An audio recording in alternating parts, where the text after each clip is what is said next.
wabarakatuh. Bagaimana Naila kabarnya hari ini, sehat? Sehat. Alhamdulillah. Belajarnya gimana? Suka hadirin tugas nggak di rumah? Suka. Bagus ya. Naila harus tetap semangat belajar di tengah pandemi COVID-19 ini ya. Dan Naila juga harus selalu tetap menjaga kesehatan ya. Nah, sebelum kita belajar, alangkah baiknya kita berdoa dulu. Berdoa selesai. Ya, kali ini kakak akan materi mengenai strategi dalam menghadapi ancaman militer. Nah, jadi Naila, tujuan dari pembelajaran kita kali ini itu agar Naila dapat mengetahui dan memahami bagaimana strategi dalam ancaman militer di bidang ideologi, ekonomi, politik, dan sosial budaya ya. Sekarang masuk materi ya. Ini mau ditulis. Nah, jadi di sini itu ada ancaman non militer. Jadi ancaman non militer adalah ancaman yang menggunakan faktor-faktor non militer yang dinilai mempunyai kemampuan membahayakan kedaulatan negara, kepribadian bangsa, keutuhan wilayah negara, dan keselamatan bangsa dan negara. Ya. Nah, strategi menghadapi ancaman di bidang ideologi ya.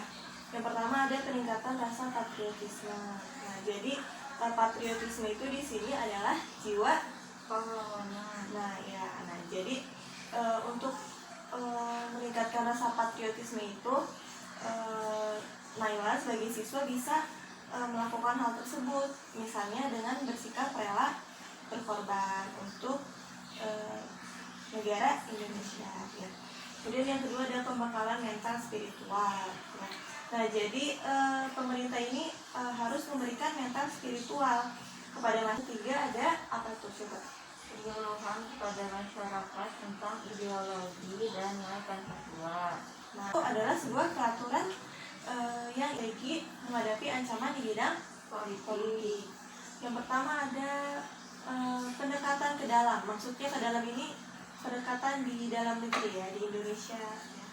Jadi yaitu dengan melakukan pembangunan dan penataan sistem politik di dalam negeri yang sehat, harus menghargai kebinekaan atau kemajemukan bangsa Indonesia. Kemudian yang kedua, coba Naila baca nih, ada apa? Pendekatan keluar, yaitu dengan melakukan upaya diplomatik melalui peningkatan peran politik luar negeri dalam membangun kerjasama untuk mencegah atau mengurangi konflik antar negara. Nah, jadi untuk mengatasi ancaman di bidang politik di luar negeri itu, Indonesia itu harus membangun kerjasama dengan negara lain ya, untuk mencegah atau mengurangi konflik antar negara ya. Selanjutnya ada strategi menghadapi ancaman di bidang ekonomi. Nah, di sini ada menghadapi ancaman di bidang ekonomi.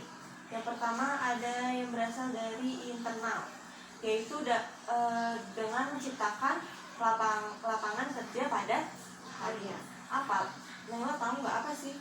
Karya itu adalah kegiatan yang lebih banyak dilakukan oleh tenaga manusia dibandingkan dengan tenaga mesin.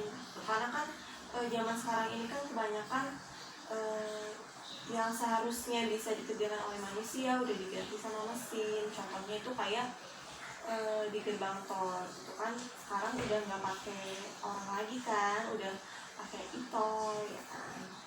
Kemudian yang kedua menghadapi ancaman di bidang ekonomi yang berasal dari eksternal dari luar, yaitu Indonesia harus mampu membangun dan menjaga hubungan baik dengan berbagai negara lain, sama ya seperti yang bidang politik, bidang ekonomi. Kalau yang dari eksternalnya itu kita tuh harus menjaga hubungan baik dengan negara lain. Sekarang strategi menghadapi ancaman di bidang sosial budaya.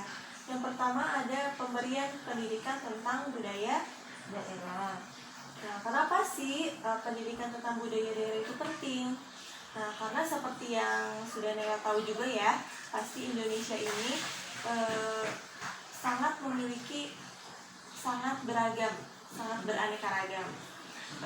Letak letak geografisnya itu berbentuk kepulauan ya, yang membuat kita ini memiliki beraneka ragam budaya, suku, agama, ras ya, dan masih banyak lagi.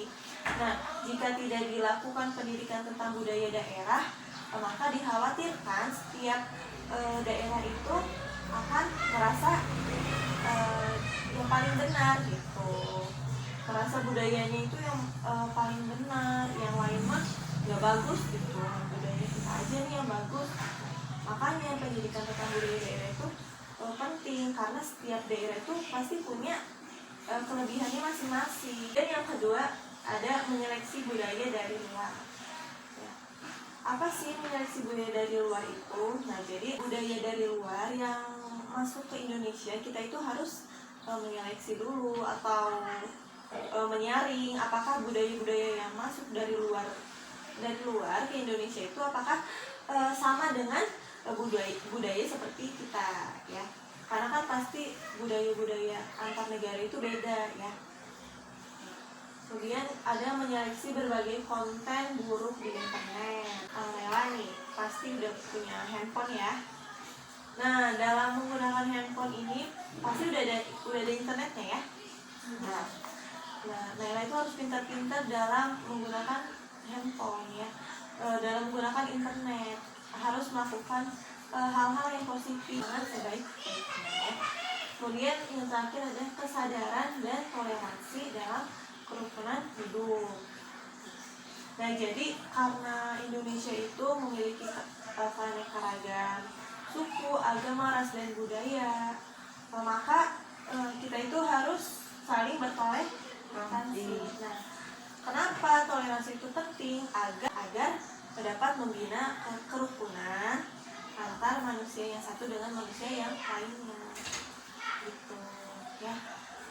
Nah, ya sudah cukup kakak sampaikan. Nah, jadi di sini kakak Aulia mau nanya nih mengenai materi yang tadi.